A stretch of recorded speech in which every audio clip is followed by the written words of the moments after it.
Salve, Carla. E ela está nos passando aqui, né? Primeiro, a importância da gratidão, a diferença de gratidão e um agradecimento corriqueiro, que faz parte da civilidade, né? Quando alguém presta um favor, se agradecer, isso faz parte da civilidade. Mas a gratidão é muito mais do que isso, né?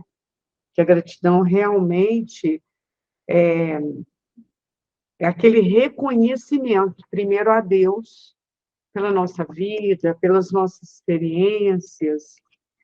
E ela fala até no último que nós lemos, acho que é aqui mesmo, que ela fala que é o verdadeiro sentido da vida, a gratidão. E é bonito mesmo, né? A Lara chegou. E hoje nós vamos falar a vida e a gratidão.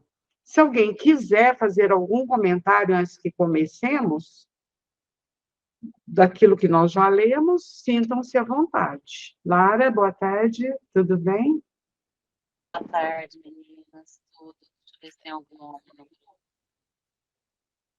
Só mulher?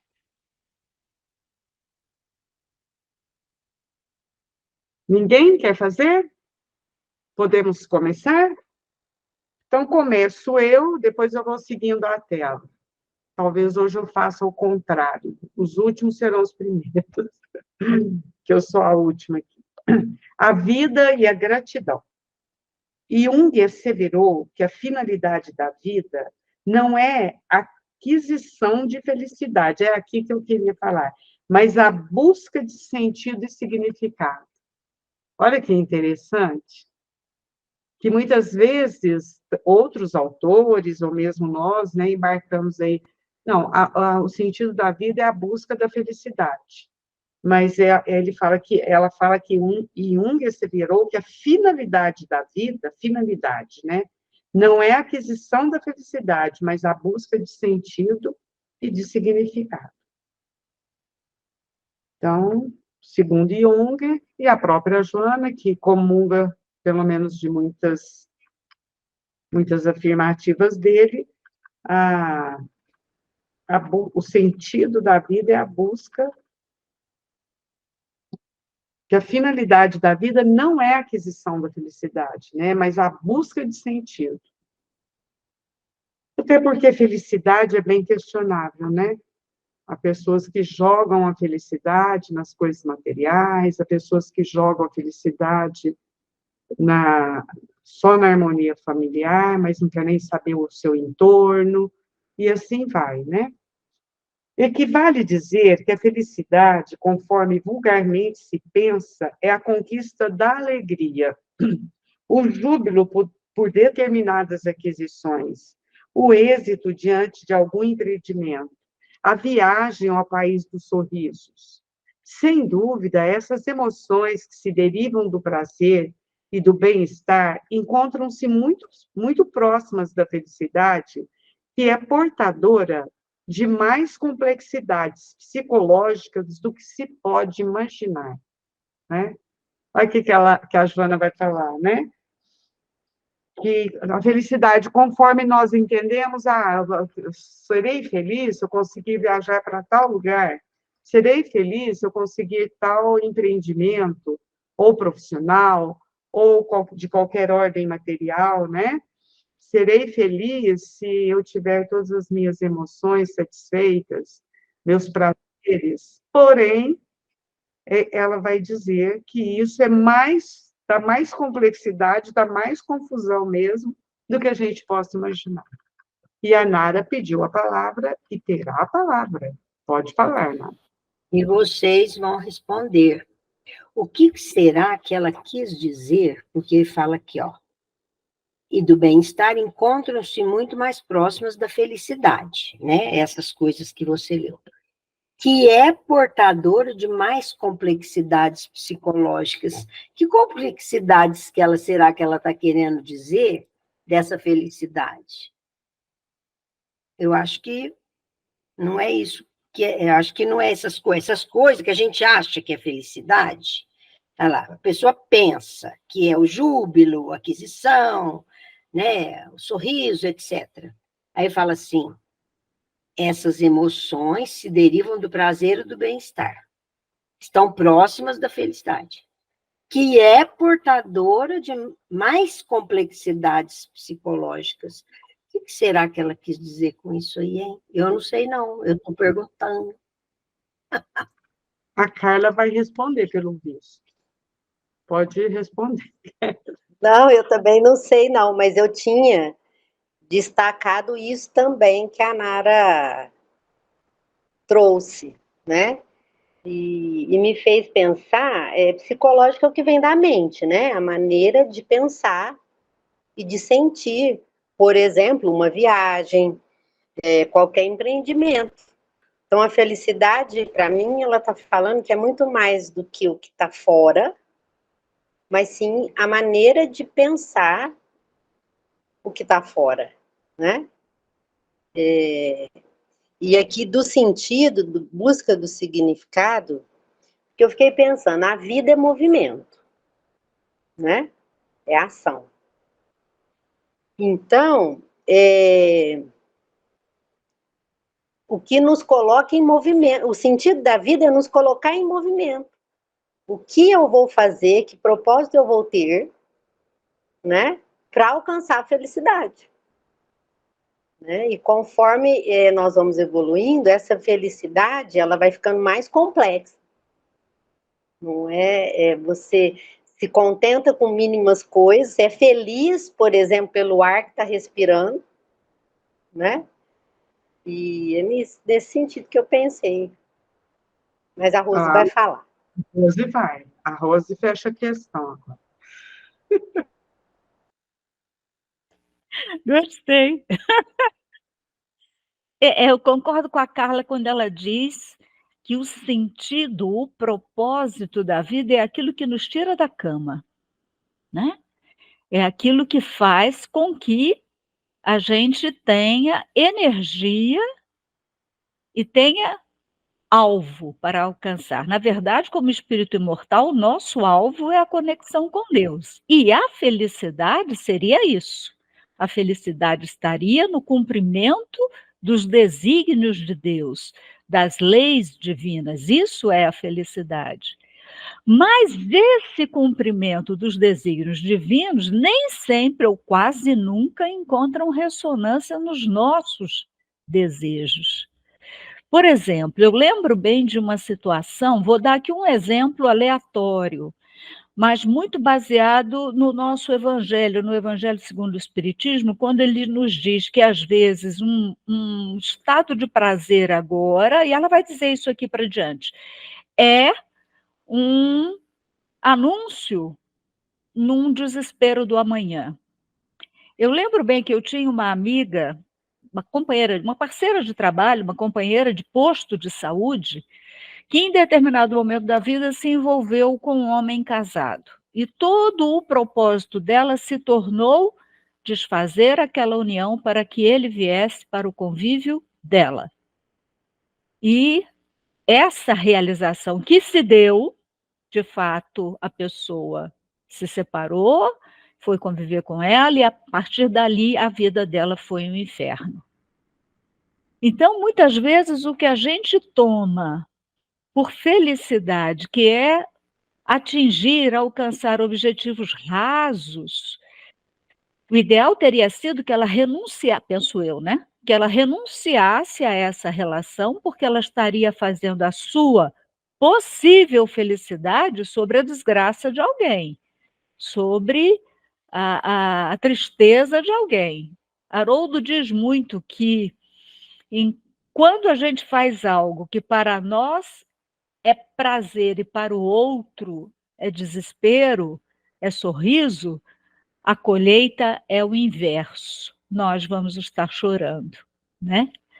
Então, quando ela diz aqui que a felicidade é portadora de mais complexidade do que a gente pode imaginar, muitas vezes a felicidade está em renunciar, em abnegar um determinado desejo, ou propósito, ou objetivo, agora, ainda que isso te faça sofrer, porque isso vai te garantir um estado de serenidade, de uma colheita futura serena, tranquila, sem maiores sofrimentos. Eu acho que é dessa complexidade, para mim, é dessa complexidade que ela está falando. Daquela em que você renuncia, até sofre, se acha infeliz agora, mas está, na verdade, semeando melhores colheitas no futuro. O que vocês acham? O que Tá você acha, esquentando. Nara? Ó, a Ana vai falar primeiro, depois a Nara, Pronto. porque está na sequência aí. Eu concordo com a Rose, porque, inclusive, no parágrafo seguinte, ela vai explicar isso aí para nós, vai deixar mais claro para nós essas complexidades, porque envolve o outro. Aquilo que é felicidade para nós pode ser motivo da infelicidade do outro. Uhum. Então, é questão de sentimento. Então, quando se toca em sentimento, aí a coisa se torna complexa, complica. Né? Então, eu concordo com o que a Rose e o exemplo que ela citou. Inclusive, eu havia pensado nisso, né? Nessa traição, nessa falta de fidelidade, né? No casamento, e uma querer destruir o casamento da outra, a felicidade da outra, e dá em cima, consegue, e está cavando o seu próprio inferno, né? Uhum. Mas, na busca do prazer temporário, é isso que dá, é nisso que dá. E ela vai explicar, então, sobre esse júbilo, sobre essa falsa alegria que os prazeres temporários nos proporcionam. Pode falar, Nara, aí. Está esquentando, hein, gente? 2 capítulos só, isso aqui é... Então, eu gostei muito do exemplo da Rose.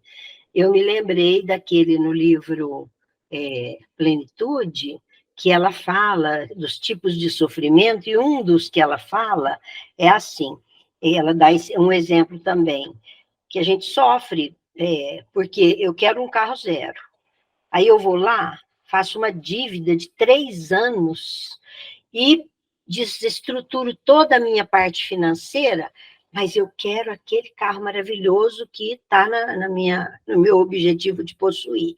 Então, eu acho que isso realmente, gostei muito, é uma complexidade psicológica para a pessoa, né?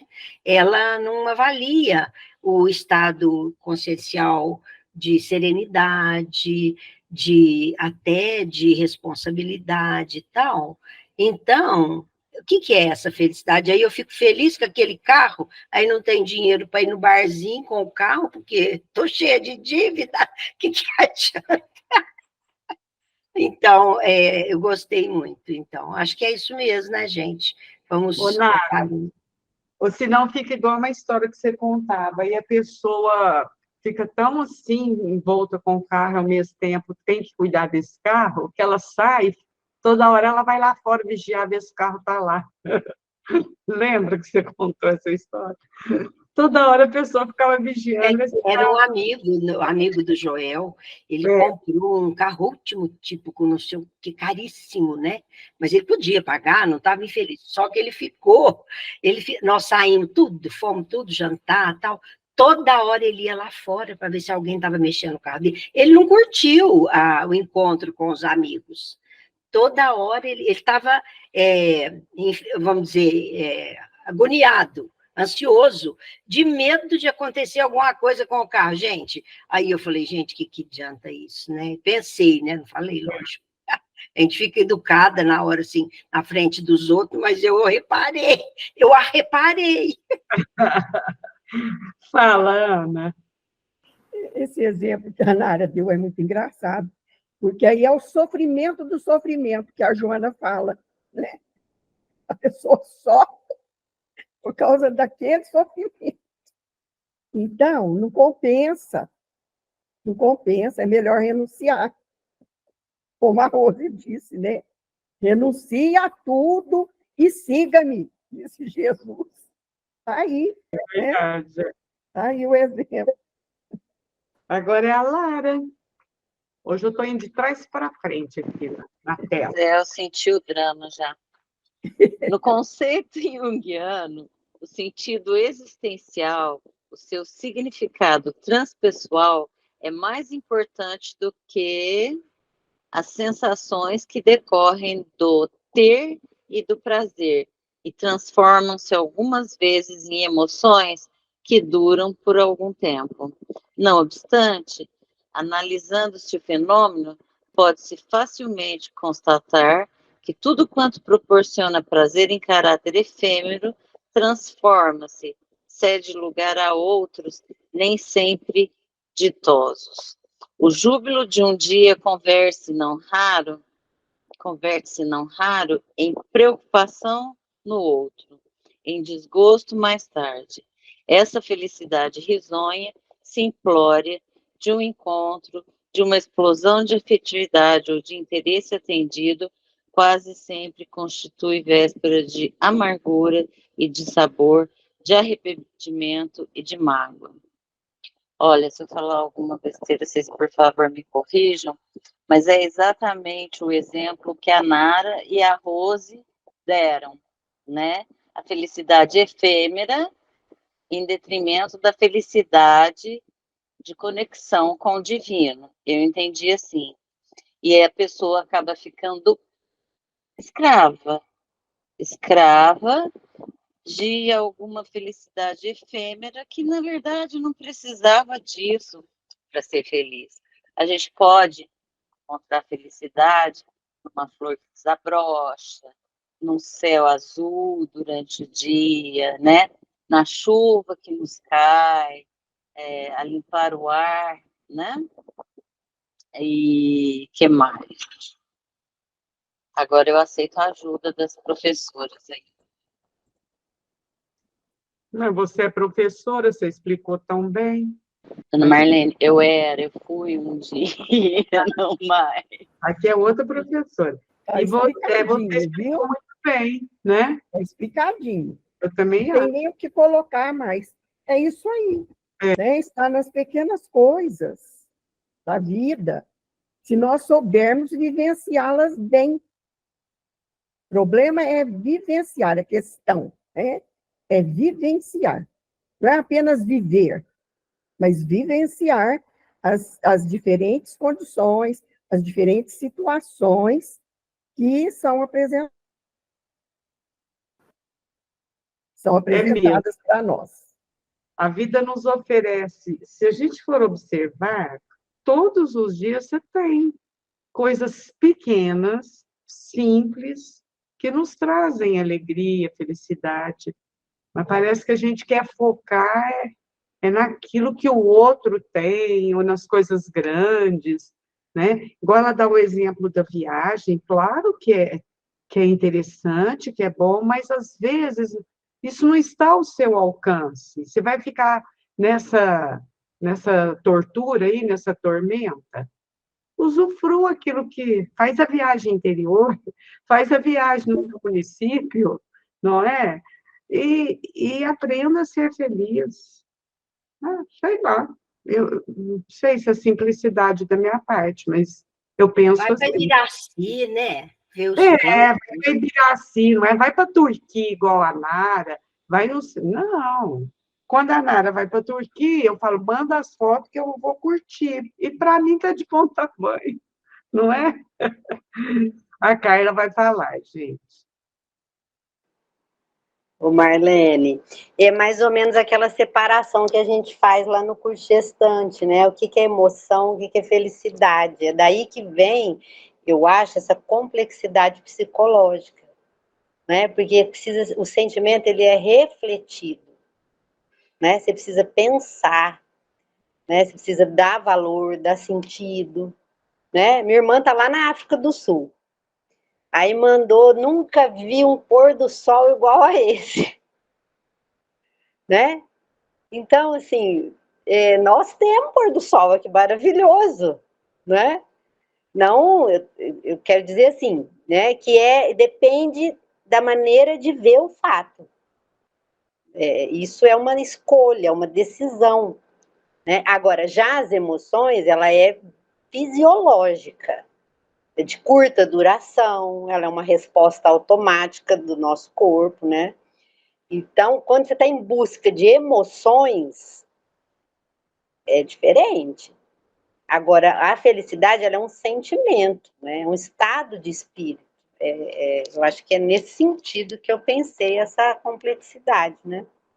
Ô, Carlinha, a hora que nós lemos aqui, eu também toda hora eu voltava lá. Essas emoções que se derivam do prazer. Já vou passar a palavra para você, Rose. Ela situa bem isso, né? Sem menosprezar, claro, a emoção da sua irmã, com todo respeito. Mas a gente pode ver o pôr do sol em qualquer lugar que você estiver. Mas como você não está focada nisso, que você está no cotidiano, aí a hora que você vai, que você está parada, você vê aí, você acha que é o mais bonito. Você vive aquele momento, né? Como se fosse só lá, né? E às vezes é o foco, né? A lente, onde joga a lente. Pode falar, Rose. E aí, quando a Carla me fala do curso de gestante, desses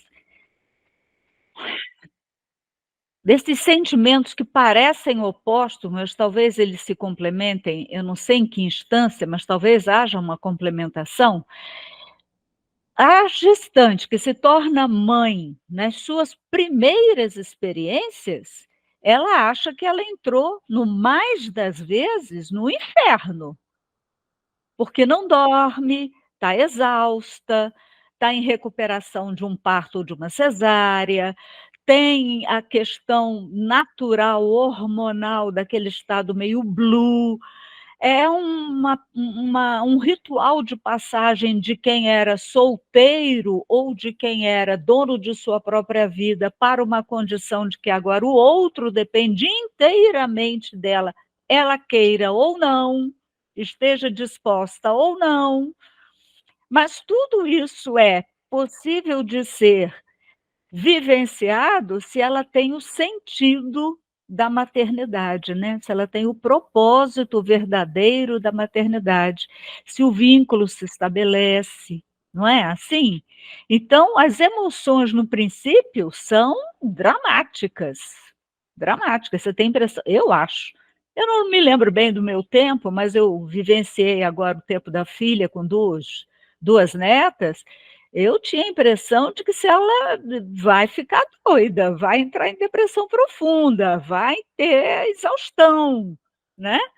Hoje a situação já é bem diferente, porque o vínculo se criou, propósito se criou, então é aquela situação de passar pelo tsunami, mas sabendo que tem uma razão, um significado o tsunami, não é?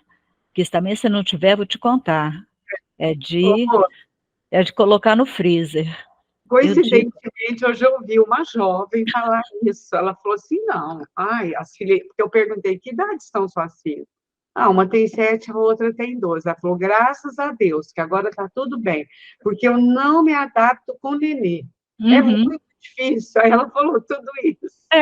É trabalhoso, é difícil, é uma fase muito exigente, demanda muito da gente, né?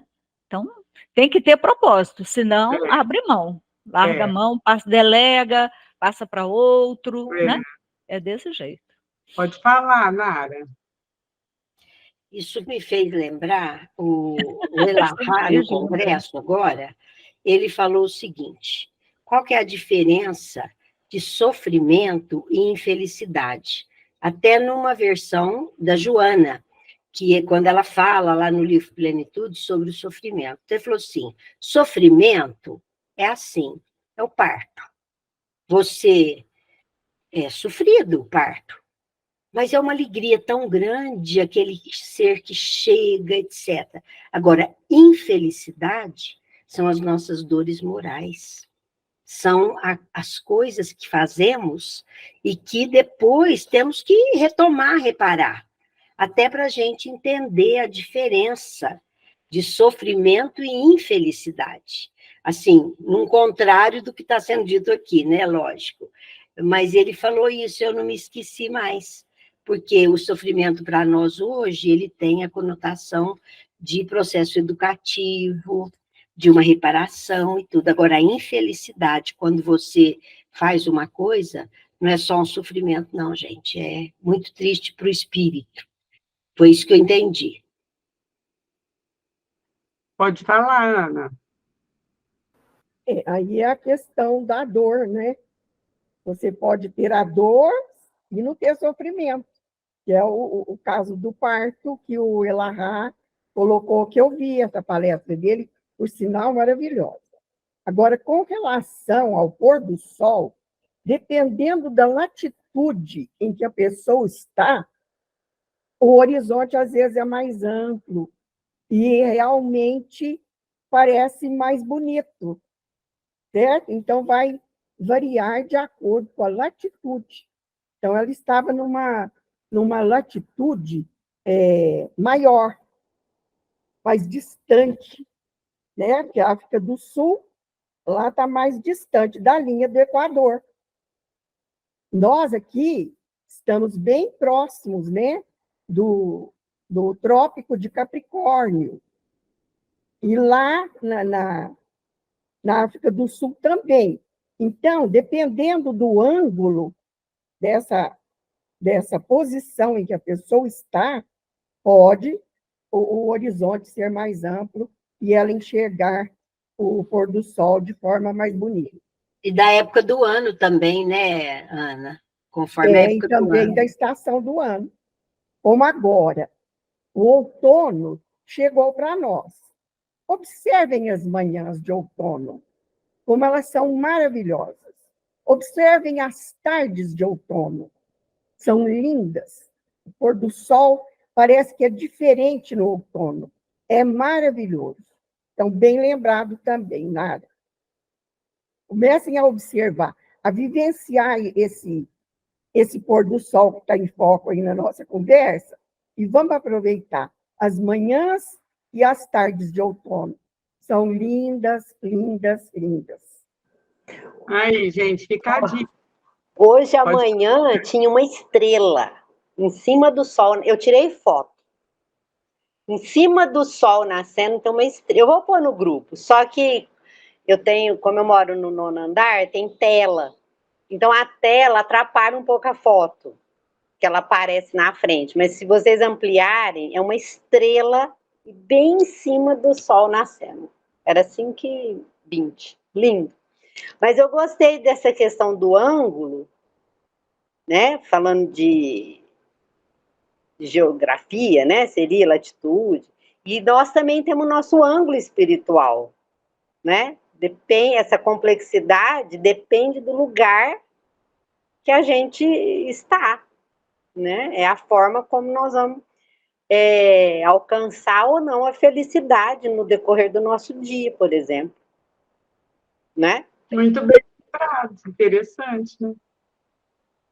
Eu Verdade. gostei disso aí que a Carla colocou, mesmo porque a Joana de Ângeles fala ali, até ela cita, né? As pessoas chegam e falam, como você está bonita hoje, né? Como você está bem. Ela está em harmonia. A Joana citou isso aqui, no nosso estudo da aula passada. A pessoa está harmonizada com ela mesma. Então, ela vê até a natureza mais bonita, harmoniosa, que ela não conseguia ver porque estava empanada pela umbra, pela sombra.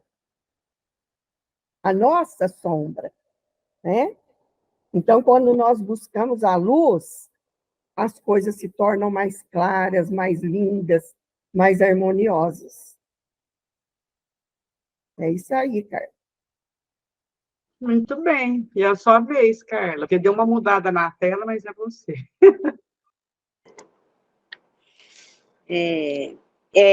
Começa o sentido.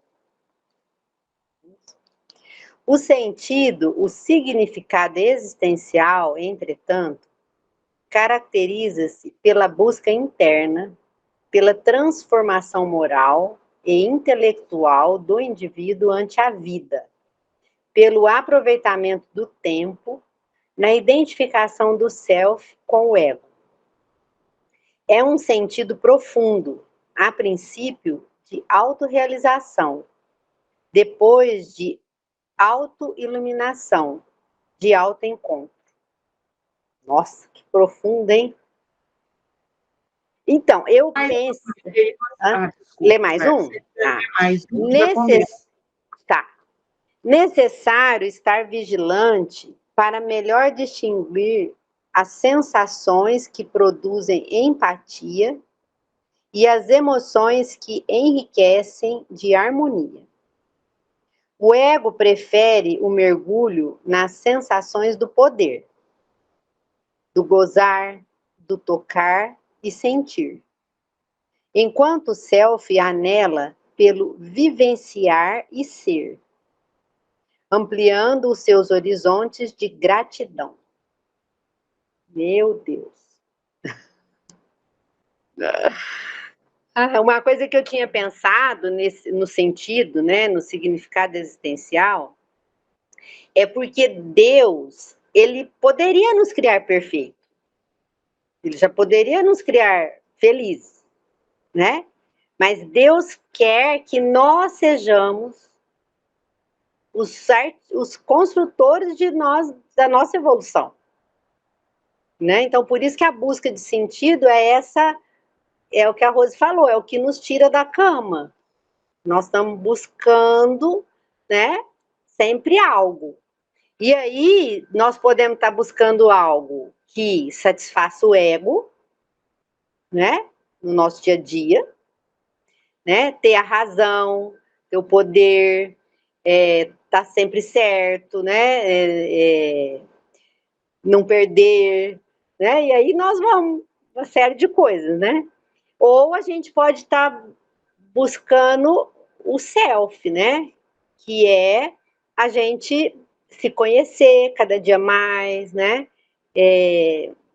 procurar viver aquele momento, né, onde que está meus pés agora? Eu tô pensando e vibrando nesse local, nesse acontecimento, ou eu já tô... Porque, gente, não é lá, né, a felicidade não a nossa perfeição não é um fim em si, né, ela já tem que começar hoje, porque senão, né, não é algo que vai magicamente acontecer.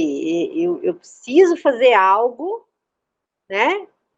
Eu estou muito cansada, estou muito isso. Tá, mas o que eu tenho feito? O que eu posso fazer para criar um ambiente, fazer alguma coisa? Porque não vai acontecer sozinho. Concorda? Né? Eu tenho tal hábito, não consigo. Tá, mas qual que é o plano? O que eu vou fazer? Né? E o nosso cérebro é assim. Precisa estar bem assim, não pode ser genérico, né, Rose? Tem que estar, né? Eu vou, sei lá, eu vou ler mais esse ano, vamos supor, né? Isso é genérico. Eu vou ler 3 páginas, segunda, quarta e sexta. Quanto mais detalhado para o cérebro, melhor, né? Então é isso, que eu entendi aqui, dessa vigilância das nossas sensações. Né? O que está me satisfazendo? Né? E assim, e quando é de Deus, é calmo, né? Quando é de Deus, é sereno. Então, se eu estou agitada, se eu estou, né, que é o que mais acontece, né, na nossa vida, se eu estou insegura, então, assim, é a hora de, né, como diz, atualizar a página, né? Dar um F5, né, se for no computador. Peraí, hoje eu fiz isso, gente. Eu estava na rua, passando na pracinha de manhã para fazer a unha. Aí eu falei, não, deixa eu atualizar. Quinta-feira de manhã, tô aqui, então esse ar que tô respirando, é isso. O que vai vir depois, né, é depois.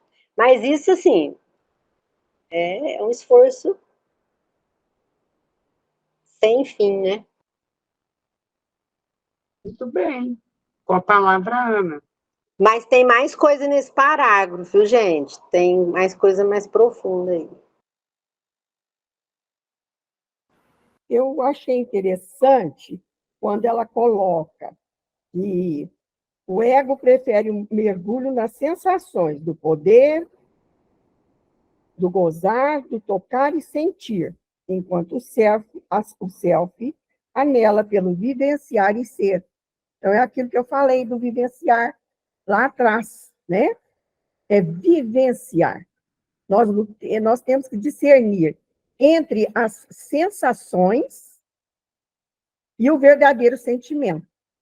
As sensações brotam das coisas externas e o sentimento brota do interior. E isso é que é importante, as coisas virem de dentro de nós. E nós sabermos vivenciá-las. Não nos preocupar muito com o poder, com o ter, mas com o ser. E a vivência. Né? Porque não é viver a vida de qualquer jeito, é vivenciar experiências. Isso é importante, isso é ser. Muito bem. Você quer falar mais alguma coisa, Carla? Sobre o que você leu? Ok? Podemos continuar? Então, é a Gleide, com a palavra é a Gleide agora. Ok. Então, quando a busca é de sentido, a pessoa não se detém para avaliar o resultado das conquistas imediatas, porque não cessa o significado das experiências vivenciadas e, por experienciar, trabalha o ser interno, inundando-se da luz do conhecimento e da vivência, de tal modo que todo encanto veste-o de beleza e de saúde. Mesmo que se apresente com algum distúrbio orgânico, isso não lhe constitui impedimento ao prosseguimento de sua necessidade de sentido, por compreender que se trata de um acidente natural íncito no processo no qual se encontra, avançando sempre em equilíbrio íntimo. Deixa eu ler só esse pedacinho. E esse significado estende-se todas as formas de vida, as mais variadas manifestações existenciais, rumando ao cosmo. Nossa, que profundo, hein, gente? Que é isso? Inebriou. Por isso que nós estamos compreendendo aqui no grupo, né, principalmente com essas participações, né, dos amigos do grupo, muito interessante você perceber que essa felicidade, por exemplo, egóica, ela é muito materialista, ela puxa para você no sentido da só vai, vamos dizer assim, produzir emoções materiais. Elas realmente, elas causam uma emoção, mas ela é momentânea. Porque essa conquista do self, que é uma extensão, porque nós somos maior que o ego, né? E quando a gente busca no self o verdadeiro significado, a importância de tudo, não precisa mais, como a Joana está falando aqui, de resultado. Com resultado ou não, ela é feliz. Ela não é pelo resultado, porque às vezes a pessoa pensa dessas conquistas imediatas. Então, a pessoa que almeja essa felicidade que a Joana está dizendo, ela independe, às vezes, de conquistas do desejo. O desejo prende. O desejo, vamos dizer assim, ele escraviza. Então, quando a gente amplia para o self sem resultado, por isso que a gente fala assim, por isso que Kardec insiste tanto em caridade desinteressada. A verdadeira caridade. Porque você não espera. Então, por isso que também a Lúcia Helena Galvão fala do amor, então ela fala que o amor que a pessoa pensa, o amor horizontal é o toma lá da cá. Então, é assim, eu dou um beijo, então quero ser beijada, ou quero resultado. Agora, o amor ou é vertical, que é o infinito, não precisa da presença, não precisa de nada. Ele é um caminhar em separados, pode ser amigos, pode ser o amor entre amigos, entre marido e mulher, entre dois. Nós somos sempre separados, mas juntos, subindo, infinito, todos almejando o ápice. É o ápice. Então, eu acredito que, por exemplo, todas as pessoas que ficam muito presas em alguma coisa, por exemplo, eu tenho um carro, mas o carro não me possui. Eu tenho uma casa, mas a casa não me possui. Porque a partir do momento que você está dependente daquela coisa material, então, por isso que a Nara contou que a pessoa toda hora ia lá ver o carro onde estava. Entendeu? O carro estava possuindo essa pessoa. Ele estava possuindo. Então, a análise é muito da Joana que realmente faz a gente aprender um desapego, um desprendimento e não ficarmos presos, escravizados, né, na matéria ou no desejo. Bom, gente, mais ou menos esse apanhado, mas quero Bem, todos podem colaborar, nada até. parece que a Lara pediu a palavra. A Lara também pediu a palavra, isso. Ou não, Lara? A Lara pediu. Eu não Pode estava falar. conseguindo ouvir o Pode que a falar, Gleide Lara. estava falando. Vocês ouviram? Tudo perfeitamente. Você não ouviu o que a Gleide falou? Você não ouviu, Lara? Super cortado. Não consegui Mas acompanhar Saiu direito. cortado. capaz que a encrenca aí é da sua internet, então. Ai, É, Lara. bem capaz mesmo. Cortou, Lara. Estava boa a voz da Gleide, pelo menos para mim estava, para vocês Ai, também. Gleide, dá para você repetir?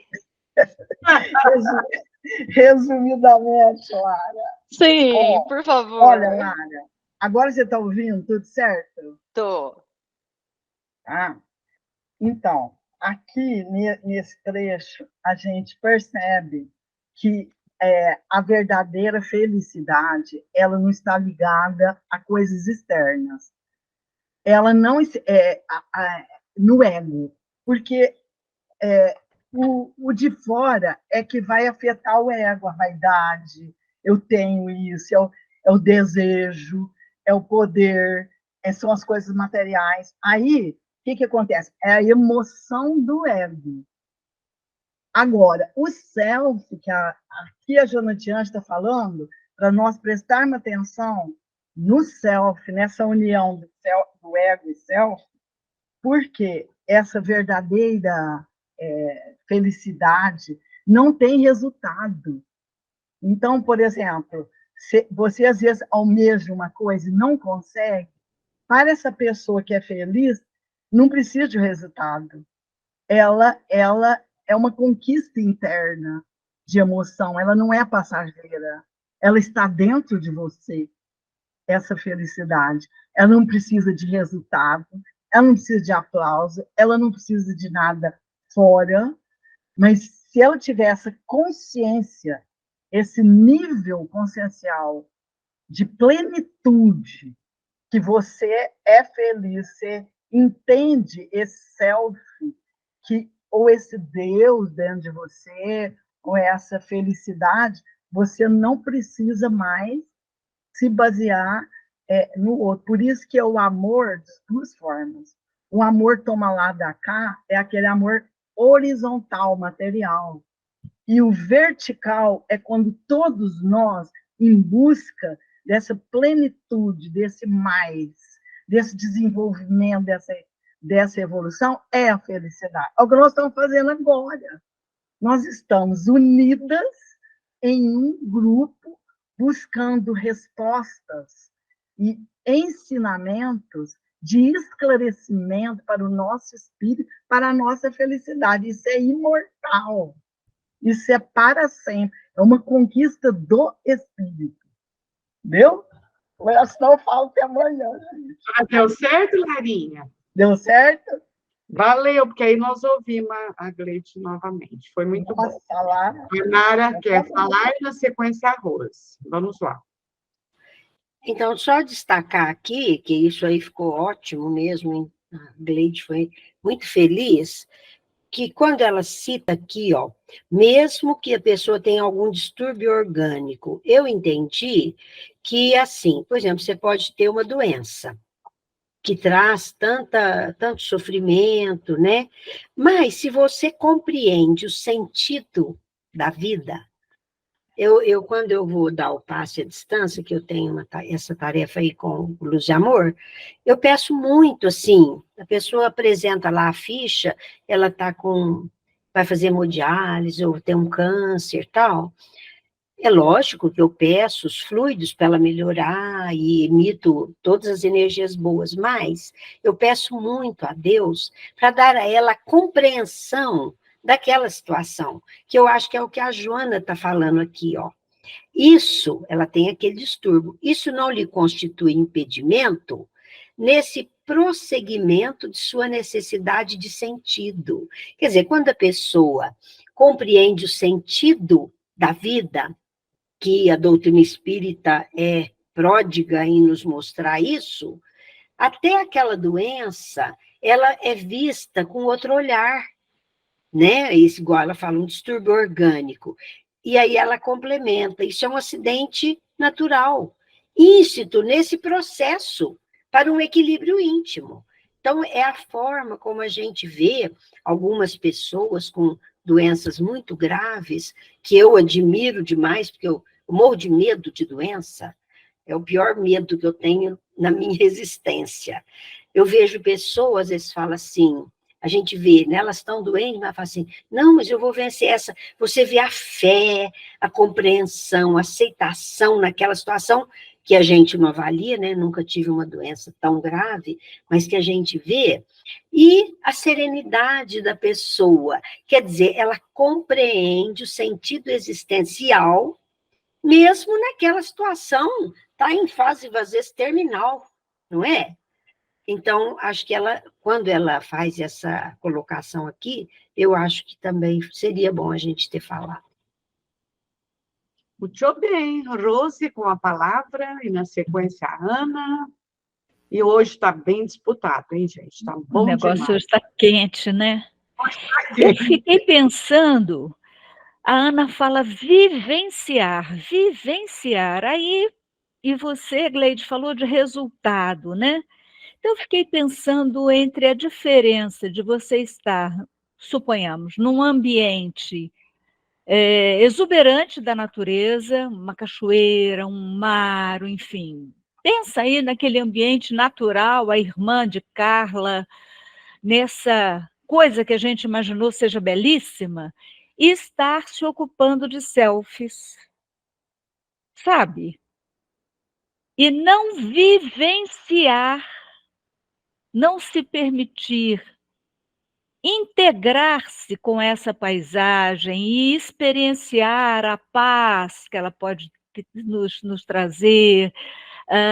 Eu vejo muito, na família, inclusive, embora eu não goste, aquela coisa, vamos tirar uma foto, aí tira a foto daqui, naquela outra posição, de perna para cima, de perna para baixo, e acaba que a situação, a circunstância passa batida, e você só fica com a foto, você não fica com aquela impressão interna de que passou por aquele momento tão belo, tão estético, tão amoroso de Deus. Seria isso, Ana e Gleide? Isso seria o vivenciar? Foi a única coisa que eu consegui pensar para traduzir o que é a vivência do que é apenas uma emoção que atende ao ego.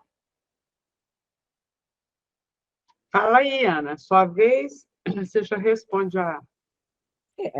O ego, ele tende a se preocupar com o ter. Com a forma. Exatamente. E o self, Com ele si. se ocupa, o ego se preocupa. Uhum. O self se ocupa com o ser. Uhum. ao vivenciar as mais diferentes situações. Então, eu vou dar um exemplo assim, bem grosseiro, bem rudimentar, bem próximo da gente. Experimente experienciar e vivenciar chupar uma manga. Diferente de descascar, ficar bonitinha no prato e comer com o garfinho. Elegantemente. Você experimenta pegar, tirar com o dente, igual a gente fazia quando era criança. Uhum. É outra vivência. E descascar ela com a mão e com os dentes. E ir sugando aquele caldo gostoso com os dentes. Escorre pela mão. E experienciando o sabor da manga, se lambuzando com ela. Isso acontece com o pôr do sol, ao se alimentar, saborear bem os alimentos. A pessoa dá uma volta com a língua assim, eu observo as pessoas comendo, elas dão um volteio com a língua assim na boca e engole. Não mastiga, não sente o sabor de cada alimento, certo? E eu não sei nem como que digere aquilo, sinceramente. E comem numa pressa, porque, não sei, estão correndo atrás do prejuízo, é o que dizem. Eu preciso comer depressa, porque eu vou correr atrás do prejuízo. Quer dizer, nunca corre atrás do lucro. E o lucro está justamente em vivenciar as mais diferentes e as mais belas situações da vida. É isso aí, Ju, pode falar. Não, a Rose falou das fotos, né? Eu lembrei da minha filha, a Beatriz fala muito assim. Às vezes a gente fala, vamos tirar foto? Não, mamãe, as melhores fotos são aquelas que não são tiradas. E é verdade, né? São aquelas que a gente armazenou com os olhos, experienciou, vivenciou, né? Literal. Aí a gente, é mesmo. Até porque quer tirar foto para mostrar para os outros. Isso acontece mesmo.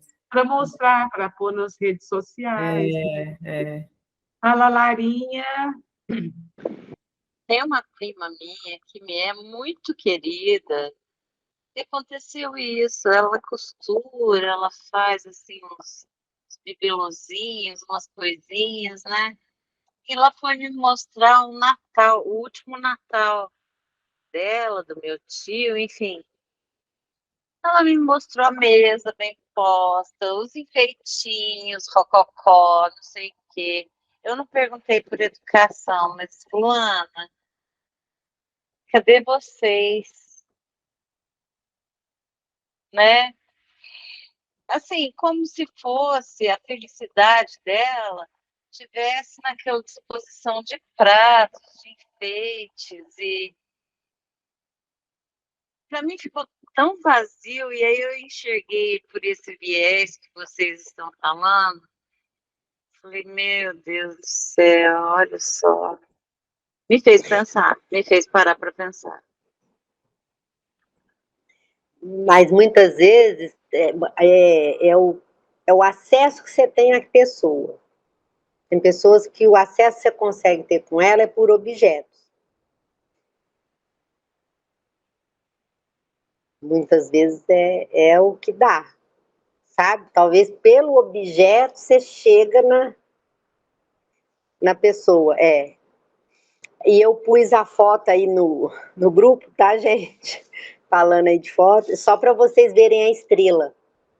O brilho dela não aparece na foto, mas ver a olho nu era um brilho, parecia noite. Mas eu falei, gente, uma estrela, sol nascendo uma estrela. E ela tá lá, dá para ver, ela é grandinha, mas na foto, eu não sei se talvez eu não tirei com flash, com certeza. Tá? Mas muito bem falado isso, Nara. É a condição de cada um, né? E muitas vezes, se a gente tem proximidade com a pessoa, né? Depende também. E até para com a gente, né? Que a gente talvez falar, né? Não falar do objeto, mas falar, Senti falta de você, de te ver. Que aí você não tá falando dela.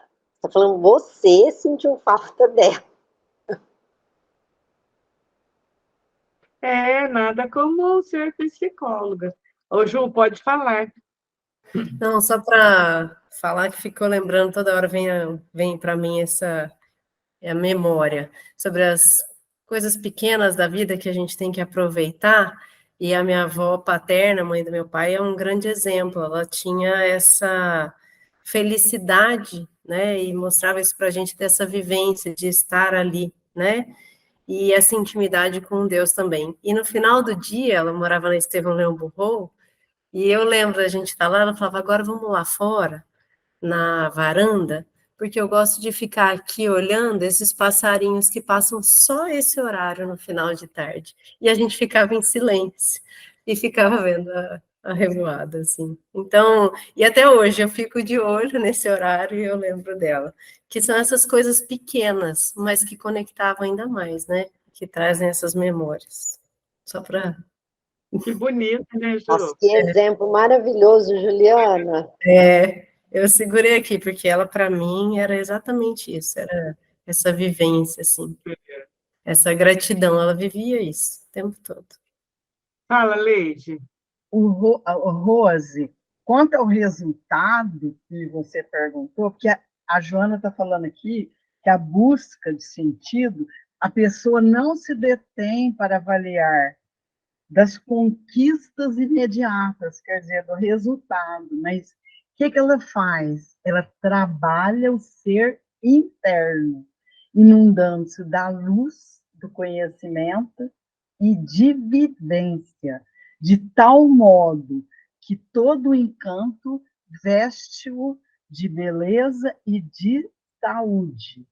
Então, não importa que circunstâncias sejam negativas ou positivas, o ser que trabalha e aproveita do self e amplia essa sensibilidade, ela não precisa de resultado, porque o resultado já é sentido.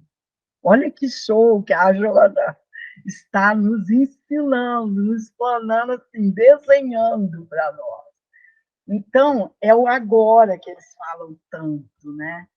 Que nós não estamos sabendo, essa ansiedade que tomou conta dessa sociedade, né, na parte psicológica, não deixa o ser vivenciar intensamente cada momento, cada pôr do sol, cada momento com a pessoa, com cada vivência. Ela não curte, porque nós estamos muito distraídos ainda, a maioria está vivendo no automático, em busca de prazeres e sensações só materiais. Por isso, exagero de bebida, exagero de droga, exagero de comida, exagero de tudo.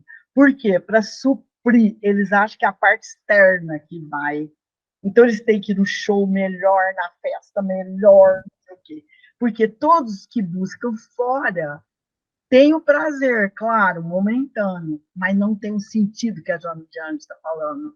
Não tem essa coisa profunda de realmente vivenciar e quem está aproveitando mesmo a existência. Quem está aproveitando. E a gente tem essa percepção, e se a gente conseguir ensinar jovens e crianças, desde pequenos, a começar a percepção disso, vai ser muito interessante, porque eles não perdem tanto tempo que nós já perdemos com coisas externas ou de resultados. Deu para entender, Rose? Deu para entender. Pode falar, Ana, que já estamos caminhando para o encerramento. Rapidinho, a Rose não sabe da minha história, né? E a Nara tocou no assunto da doença.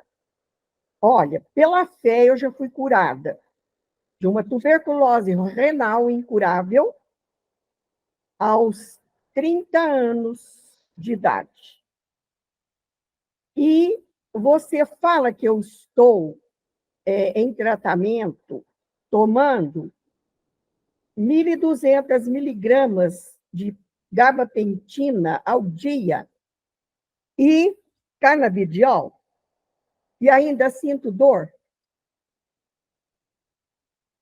É isso aí. Então, é a maneira da gente encarar. Eu tive um herpes zoster, vai fazer 3 anos agora, em agosto. Tive um herpes zoster no trigêmeo. Eu fiquei 6 meses como um feto na cama, isolada, no meu quarto, porque eu não podia ver a luz. É a verdadeira cegueira pela luz, né, Marlene? Nós estudamos a cegueira pela luz do espírito, eu senti na matéria a cegueira pela luz. Então, a gente tem que analisar para que tudo isso, né? Isso é para dar um sentido à minha vida, não é para me destruir. Eu fiz 79 anos, sábado agora. Estou beirando os 80. Foi sábado, Então, estou beirando os 80 já, está se aproximando, né? O que eu posso ter? Mais uns 15 anos de vida, se tiver, não é mesmo? Mas eu encaro isso assim, como diz popularmente, de boa, numa boa. Porque se eu for fazer igual a avestruz, enfiar a cabeça no buraco, eu estou me matando. E eu não quero. Eu já falei para a Marlene, quando o nosso estudo era presencial, olha, eu não desisto de mim. Eu não desisto de mim. As pessoas podem até desistir de mim, mas eu não desisto de ninguém e principalmente de mim, porque eu sou uma criatura de Deus. Então, se eu estou necessitando de passar por tudo isso, é realmente por necessidade. Você é médica, você sabe o que é uma dor neuropática como sequela de uma herpes no trigêmeo, que atacou meu olho, atingiu minha córnea, e eu sinto um incômodo no olho, certo? Eu só não perdi a água do corpo toda pelo olho, na época, porque Deus não quis. Porque o que esse olho lacrimejou, que esse olho chorou, eu não sei como é que não secou, como as minhas lágrimas não secaram. Mas, felizmente, não secaram. E nunca secarão, porque vão ser lágrimas de agradecimento, e nunca lágrimas de amargura, de revolta, jamais. Porque eu sou uma criatura de Deus. Eu tenho em mim uma essência divina. Que eu busco assim, olha, não vou dizer desesperadamente, porque a natureza não dá salto, mas eu busco a cada dia estar melhor, melhor e melhor. Obrigada pela lição, pela experiência, pela vivência. Gratidão, essa é a palavra. Né? Exatamente, somos gratos. É isso aí, muito bom. Cerramos aí com o testemunho da Ana. Muito obrigada. E até... Semana que vem é normal, né, Marlene? Quinta-feira, dia 28. Ah, sim. Vai ter estudo normal? Bom, vocês que Para mandam. nós não significa nada, né? Porque então, dia 28, eu acho que é normal. Se fosse na sexta, né? Estaremos aqui.